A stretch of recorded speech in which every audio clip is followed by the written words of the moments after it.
and I'm going to give my perspective on the wildfires in LA at this time. Okay, my family is from Los Angeles. We're from South Central. I was we had to leave LA. Yeah, we had to leave LA when I was a kid because you know, it's the wild wild west out here. You know, our neighbor died from a drive-by shooting. She left a 3-year-old at the time and a 7-year-old. She was just going to the store to get, you know, some groceries, and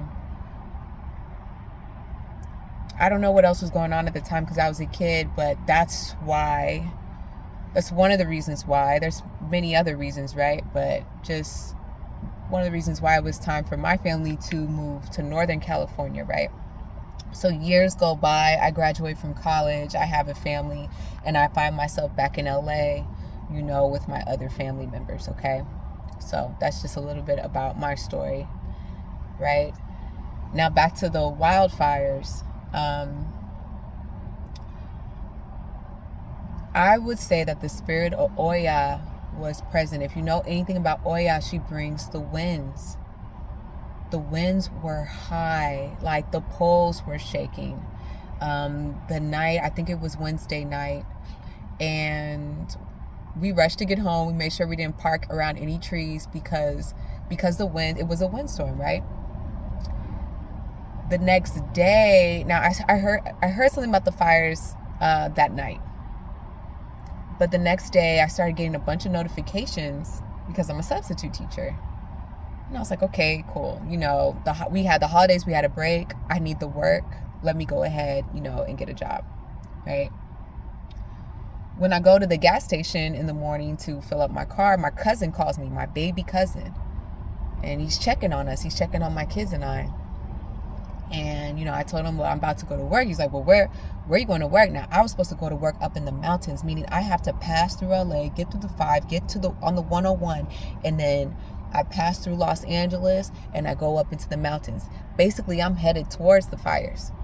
He checking, cuz that is not a good idea, right? I'm like, damn, you're right. I totally forgot about the fires. You know, let me go ahead, look at the news, call the people at the school, see what's going on. I call the people up at the school. She says, hey, there was a fire right by us. Mind you, they got to be like 30 minutes out of LA without traffic, right? 30 minutes out of LA on the 101 freeway. She's saying there's a fire by the high school. But come on in because, you know, the teachers, they're having a lot of teachers call out. I'm like, okay, all right. So, mind you, I've already kind of like wasted time figuring things out and whatnot. Now, my baby cousin probably saved my life because it slowed down time enough for me that by the time I got on the freeway, the lady called and told me that, you know, they're going to have to shut the schools down, which they definitely should have, right? Like literally putting people in danger. So I end up getting off on, I'm going to say just in downtown, right? I end up getting off in downtown. But before I even got to downtown, y'all, I saw the black cloud over the city. And I was like, oh, snap. My fear was that I would get caught up in some type of fire coming back home because it takes longer to get back home than it does to get to work, right?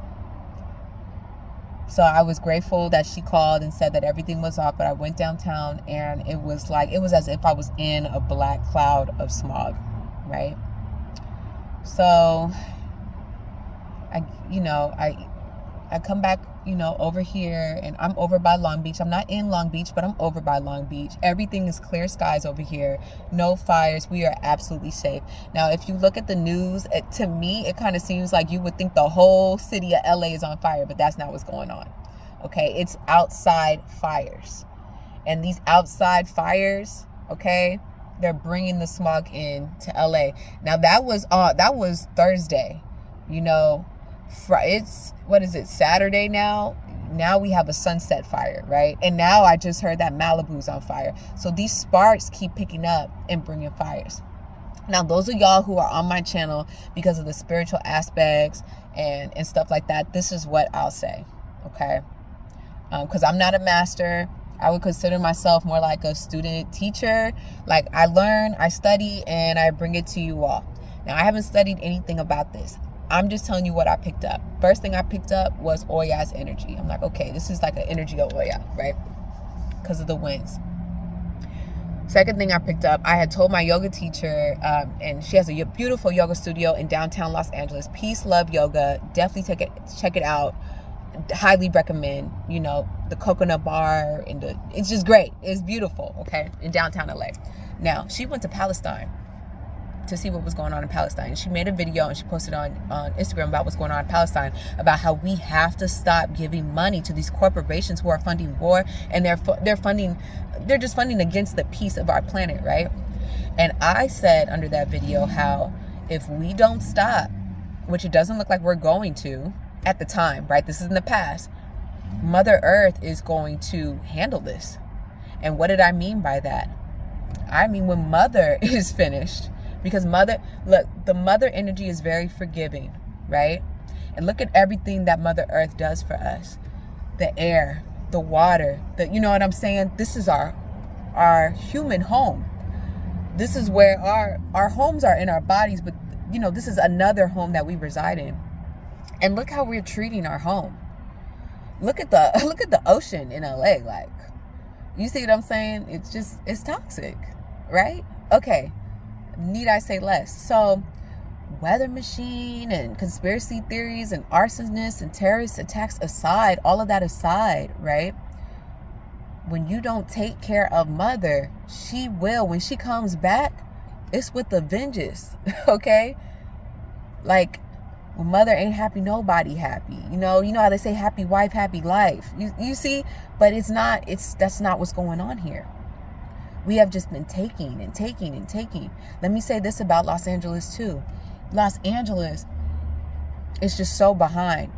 The power lines should be underground. When I came back from overseas and I saw at my grandmother's house how the power lines are just willy-nilly all up in the yards and stuff, all it takes is one good earthquake shake and the power lines start a fire, okay?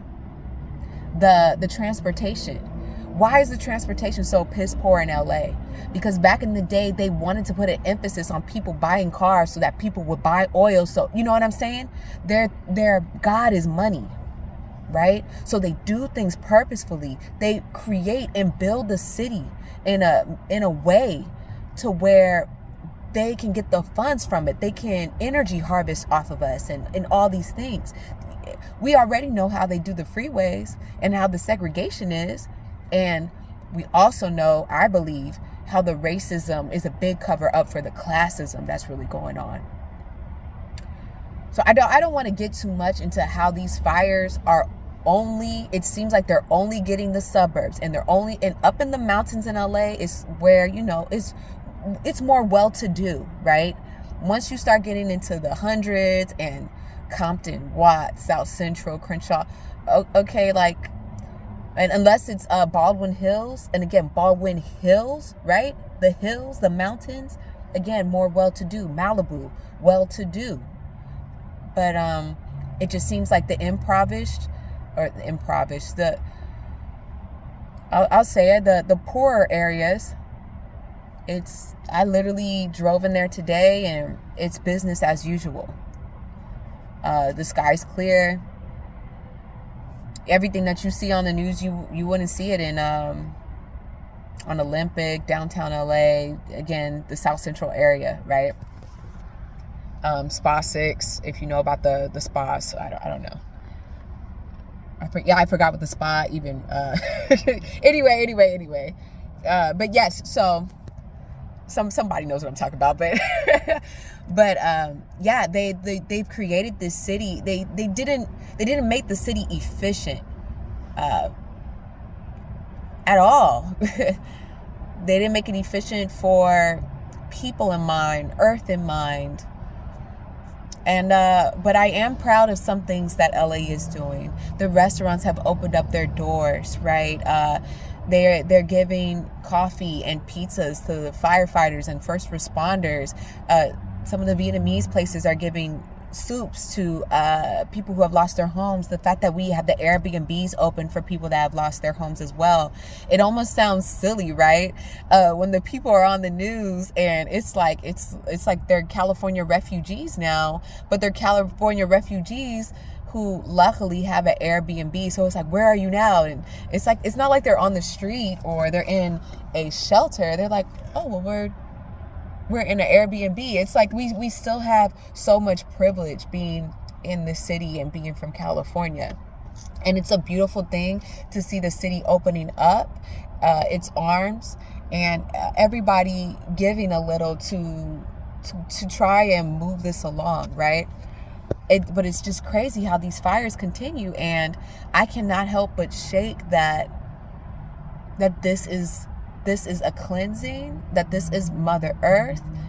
Again, conspiracies aside, that this is Mother Earth saying that we have to start over and that we have to start putting our money into making our cities more efficient for our children, okay?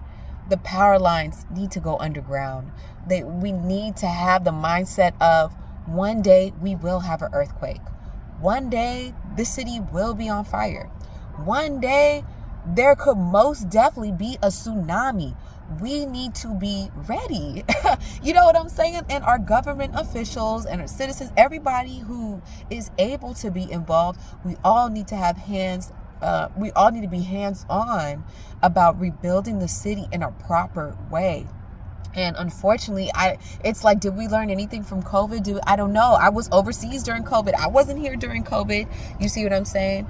I was definitely, gone in another, in a whole other reality, right? And being back now, I'm like, with all the structures and all of that gone, and who knows how much of Hollywood is getting taken, who knows how much of Malibu is being taken. Will they make the right decision to actually create something that our children can be proud of?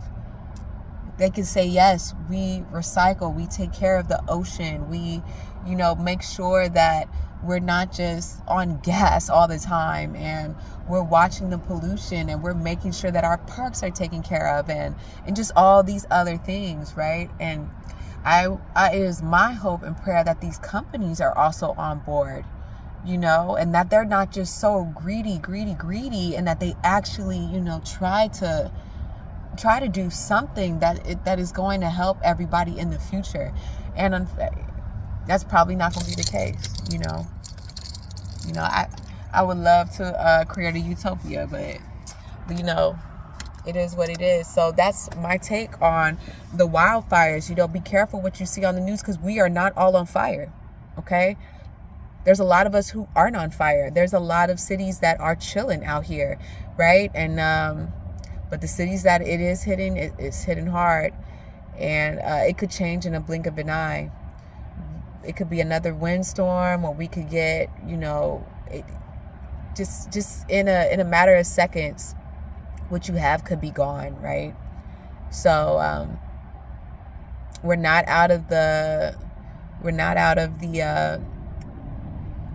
completely in the safety zone, right? But we're safer now. So that's just my thought process on it, y'all. Tell me what you think. Tell me if you disagree. I love it, when I get another opinion. So it's all cool over here. You know what I'm saying? If you have any other spiritual insight on the matter, go ahead and break it down. I'm sure some people want to bring up Revelations. Go ahead, put Revelations in the comment section if you want to. It was giving Exodus for me, y'all, because I was like, do I need to put something on the door? So the energy of Oya, like the spirit will just like, oh, not this house, not this city. It'll go to the, you know what I'm saying? Because that's what it was giving for me. But yeah. So definitely, I will see you all later. And I would love to see everyone else's take on it. All right, peace, bye.